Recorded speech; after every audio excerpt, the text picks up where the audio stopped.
അർജുൻ കല്യാട് കണ്ണൂരിൽ നിന്ന് നമുക്കൊപ്പം ചേരുന്നുണ്ട്.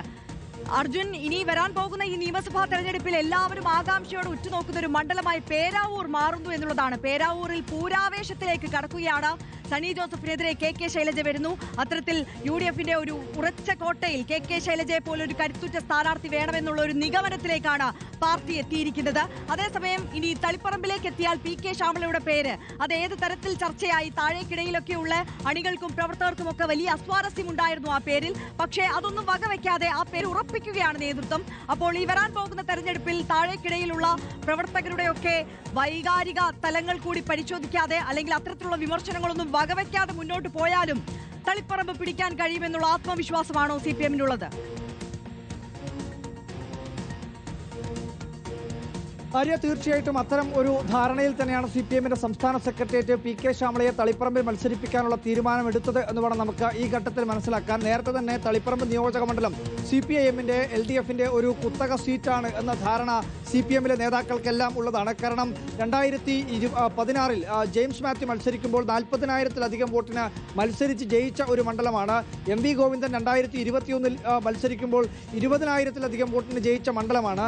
ആ അർത്ഥത്തിൽ തന്നെ CPIM-ന്റെ ഒരു ഉറച്ച കോട്ട എന്ന തലത്തിൽ തന്നെയാണ് തളിപ്പറമ്പ് മണ്ഡലത്തെ പരിഗണിക്കുന്നത്. അതിൽ ഏറ്റവും പ്രധാനപ്പെട്ട കാരണമായി പറയുന്നത് ആന്തൂർ മുനിസിപ്പാലിറ്റി, അതുപോലെ തന്നെ മലപ്പട്ടം ഗ്രാമപഞ്ചായത്ത്, ഈ രണ്ടിടങ്ങളിൽ തദ്ദേശ സ്ഥാപനങ്ങളിൽ സംസ്ഥാനത്ത് തന്നെ എതിരാളികളില്ലാതെ പ്രതിപക്ഷമില്ലാത്ത തദ്ദേശ സ്ഥാപനങ്ങളിൽ വളരെ ചുരുക്കം സ്ഥാപനങ്ങൾ മാത്രമേ അങ്ങനെയുള്ളൂ.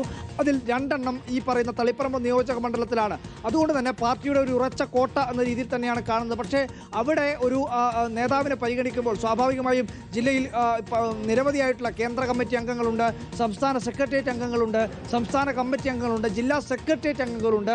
അവരെല്ലാം മറികടന്നുകൊണ്ടാണ് ജില്ലാ കമ്മിറ്റി അംഗമായിട്ടുള്ള മഹിളാ അസോസിയേഷൻ്റെ ജില്ലാ സെക്രട്ടറി, കണ്ണൂർ ജില്ലാ സെക്രട്ടറി ആയിട്ടുള്ള PK ശ്യാമളയെ അവിടെ സ്ഥാനാർത്ഥിയാക്കുന്നത്. അവിടെ മറ്റേതെങ്കിലും സംസ്ഥാന സമിതി അംഗങ്ങളായിട്ടുള്ളവരെയൊക്കെ പരിഗണിക്കാവുന്നതാണ് എന്നുള്ള വിമർശനമൊക്കെയാണ് ഇപ്പോൾ പ്രാദേശിക തലത്തിൽ തന്നെ ഉയരുന്നത്. ഇനിയിപ്പോൾ എന്തായാലും അതിനകത്തൊരു മാറ്റമുണ്ടാവാനുള്ള സാധ്യത വളരെ വളരെ വിരളമാണ്. എന്തായാലും സംസ്ഥാന സെക്രട്ടേറിയറ്റ് തീരുമാനിച്ചിട്ടുണ്ട്. ഇനി ചേരുന്ന കണ്ണൂർ ജില്ലാ കമ്മിറ്റി യോഗത്തിൽ ഈ കാര്യങ്ങൾ റിപ്പോർട്ട് ചെയ്യും. പിന്നീട് അത് മണ്ഡലം കമ്മിറ്റിയിൽ അവതരിപ്പിക്കും. മണ്ഡലം കമ്മിറ്റിയുടെ അംഗീകാരത്തോടു കൂടി 8-ാം തീയതി പ്രഖ്യാപിക്കും എന്നുള്ളതാണ് മനസ്സിലാക്കുന്നത്. ഈ തളിപ്പറമ്പ് നിയോജക മണ്ഡലത്തിന് പുറമെ കണ്ണൂരിൽ ശ്രദ്ധേയമായിട്ടുള്ള ഒരു മത്സരം നടക്കാൻ വേണ്ടി പോകുന്നത് മട്ടന്നൂരിലാണ്. മട്ടന്നൂരിൽ ഇപ്പോൾ തന്നെ ഏറെക്കുറെ ചിത്രം വ്യക്തമായിട്ടുണ്ട്. KPCC അധ്യക്ഷൻ സണ്ണി ജോസഫും CPIM-ന്റെ കേന്ദ്ര കമ്മിറ്റി അംഗം KK ശൈലജ ടീച്ചറുമാണ് ഇത്തരത്തിൽ മത്സരത്തിന് തയ്യാറെടുക്കുന്നത്. എന്തായാലും കരുത്തർ നേർക്ക് നേരെ എത്തുന്നു എന്നുള്ളതാണ് ഏറ്റവും പ്രധാനപ്പെട്ട കാര്യം. ഈ പറയുന്നത് പോലെ പേരാവൂർ നിയോജക മണ്ഡലം CPM-നെ സംബന്ധിച്ച് ഒരു ബാലികേറാ മലയല്ല എന്നുള്ള ഒരു വിലയിരുത്തൽ കൂടി CPM-നെ സംബന്ധിച്ചിടത്തോളം ഉണ്ട്. കാരണം 2006-ൽ KK ശൈലജ ടീച്ചർ തന്നെ മത്സരിച്ച് ജയിച്ചിട്ടുള്ള ഒരു മണ്ഡലമാണ്. അതുകൊണ്ട് തന്നെ അതിൻ്റെ സ്വാധീനം, അതിനുശേഷം ആരോഗ്യമന്ത്രി എന്ന രീതിയിൽ ടീച്ചർക്കുണ്ടായിട്ടുള്ള ഒരു ബഹുജന പിന്തുണ, സ്ത്രീ വോട്ടർമാരുടെ അടക്കം സ്വാധീനിക്കാൻ വേണ്ടി കഴിയുമെന്നൊക്കെയുള്ള ഒരു വിലയിരുത്തലിൻ്റെ അടിസ്ഥാനത്തിൽ അവിടെ ജയിക്കാൻ വേണ്ടി കഴിയുമെന്നുള്ള വിലയിരുത്തൽ CPM-നുണ്ട്. പക്ഷേ എങ്കിൽ കൂടി അത് UDFന്റെ ഒരു ഉറച്ച കോട്ടയായി നിൽക്കുന്നു. അതായത് 2008-ലെ മണ്ഡലം പുനർവിഭജനം നടത്തിയതിനു ശേഷം അത് ശക്തമായിട്ടുള്ള ഒരു UDF മണ്ഡലമായി തന്നെയാണ് കരുതപ്പെടുന്നത്. സണ്ണി ജോസഫ് തുടർച്ചയായി 3 തവണ വിജയിച്ചിട്ടുള്ള ഒരു മണ്ഡലമാണ്. അപ്പോൾ സ്വാഭാവികമായും അതത്ര എളുപ്പത്തിൽ മറികടക്കാൻ CPM-ന് കഴിയില്ല, ഇടതുപക്ഷത്തിന് കഴിയില്ല. കാരണം UDFന്റെ ഉറച്ച കോട്ടയാണ് പേരാവൂർ എന്നുള്ള കാര്യം UDF-ഉം ഉറച്ച് വിശ്വസിക്കുന്നു. അത്തരത്തിൽ ഒരു ഇഞ്ചോടിഞ്ച് പോരാട്ടത്തിലേക്ക്, ഒരു കട്ടക്ക് കട്ട എന്ന ഒരു ഫൈറ്റ് പേരാവൂരിൽ നമ്മൾ പ്രതീക്ഷിക്കുകയാണ്.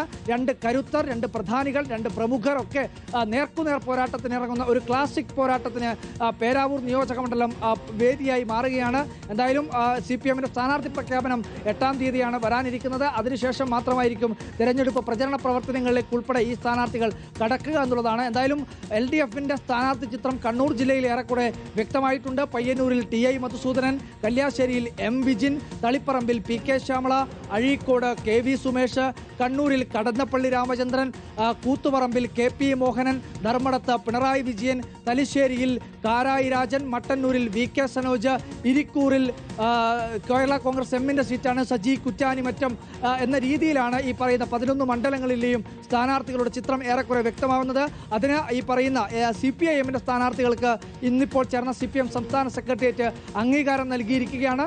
ഇനി പറയുന്ന മണ്ഡലം കമ്മിറ്റികളിലും ജില്ലാ കമ്മിറ്റികളിലും അവതരിപ്പിച്ച് അംഗീകാരം വാങ്ങുക എന്നുള്ള ഒരു കടമ്പ മാത്രമേ ബാക്കി നിൽക്കുന്നുള്ളൂ. എന്തായാലും ക്ലാസിക് പോരാട്ടത്തിന് ശ്രദ്ധേയമായിട്ടുള്ള ഒരു പോരാട്ടത്തിന് കണ്ണൂരിലെ പല മണ്ഡലങ്ങളിൽ ഏറ്റവും ശ്രദ്ധേയമായ മത്സരം നടക്കുന്ന മണ്ഡലങ്ങളായി തളിപ്പറമ്പും പേരാവൂരുമൊക്കെ മാറുകയാണ്. ആര്യ, തീർച്ചയായും അർജുൻ കല്യാണാണ് കണ്ണൂരിൽ നിന്ന് വിവരങ്ങൾ നൽകിയത്. അർജുൻ സൂചിപ്പിച്ചതുപോലെ തന്നെ കണ്ണൂർ ജില്ലയിലെ CPM-ന്റെ സ്ഥാനാർത്ഥി ചിത്രം അത് തെളിഞ്ഞിരിക്കുകയാണ്. പേരാമ്പ്രയും പേരാവൂരും തളിപ്പറമ്പും വലിയ പോരാട്ടം കാഴ്ചവെക്കാൻ പോകുന്ന സ്ഥലമായി, മണ്ഡലമായി മാറുന്നു എന്നുള്ളതാണ്.